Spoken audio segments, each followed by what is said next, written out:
तो आइए शुरू करते हैं आज का मुकदमा। आपकी अदालत में पहला इल्जाम पंडित धीरेन्द्र कृष्ण शास्त्री पर।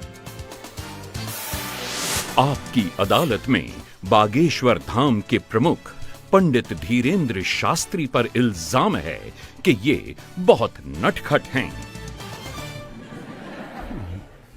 अब शास्त्री जी, जो कथावाचक होते हैं, प्रवचन देने वाले साधु संत होते हैं, आमतौर पर धीर गंभीर स्वभाव के होते हैं, लेकिन आप बड़े नटखट हैं, चंचल हैं, मस्ती करते रहते हैं और आपके जो भक्त हैं उनके साथ भी खूब मस्ती करते हैं। जिसकी मस्ती जिंदा है उसकी हस्ती जिंदा है, वरना जबरदस्ती जिंदा है।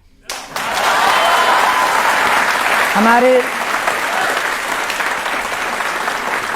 जीवन में हमें ना आसक्ति है ना अनासक्ति है, ना मोह है ना निर्मोह है, ना हम बैरागी हैं ना गृहस्थी हैं वर्तमान में। तो भगवान की कृपा से जैसा जीवन है, सबकी अपनी अपनी प्रवृत्तियां होती। स्वभाव में साधु में गंभीरता भी होनी चाहिए, चंचलता भी होनी चाहिए, पर जिंदगी को आनंद की तरह जीना चाहिए। इसलिए हम मस्ती के साथ जीते हैं, परवाह नहीं करते कि लोगों को क्या टेंशन है, क्योंकि हम टेंशन लेने नहीं आए, कुछ लोगों को देने आए।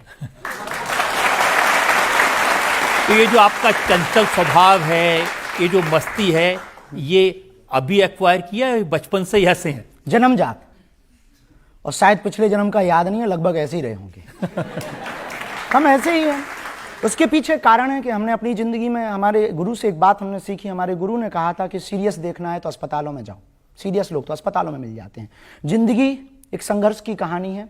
जिंदगी एक ऐसी जुबानी है जिसको जीना है और खुलकर जीना है। ऐसे जीना है कि कोई हमारे जीवन को आए तो इतनी खुली किताब हो, कोई भी आकर के पढ़ जाए। तो जब बचपन में शरारत करते थे तो स्कूल से डांट भी पड़ती होगी? हमारे टीचर हमको बहुत प्यार करते थे बचपन से ही। हनुमान जी की कृपा, गुरु जी का आशीर्वाद, तो हमको बहुत, हमारे जो टीचर थे, और अद्भुत बात है, हम दुनिया के इतने विचित्र विद्यार्थी हुए कि जिन टीचर से हमने पढ़ा है उनको ही हमने सिद्धि पाने के बाद चेला बनाया। उनका पर्चा बना दिया आपने?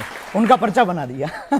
पर्चा बनाया सो तो ठीक है, उनके अंदर वो भाव जगा। उन्होंने कहा कि वो बात अलग है कि आप हमारे विद्यार्थी रहे, पर हमारी इच्छा है कि आप हमको मंत्र दीक्षा दो। तो पहले हम यस सर करते थे, अब गुरु पूर्णिमा पे वो हमको जी गुरु जी करते। अब हम ये तो कह नहीं सकते कि आशीर्वाद चेला, तो हम कहते अब आप तो आप ही हो।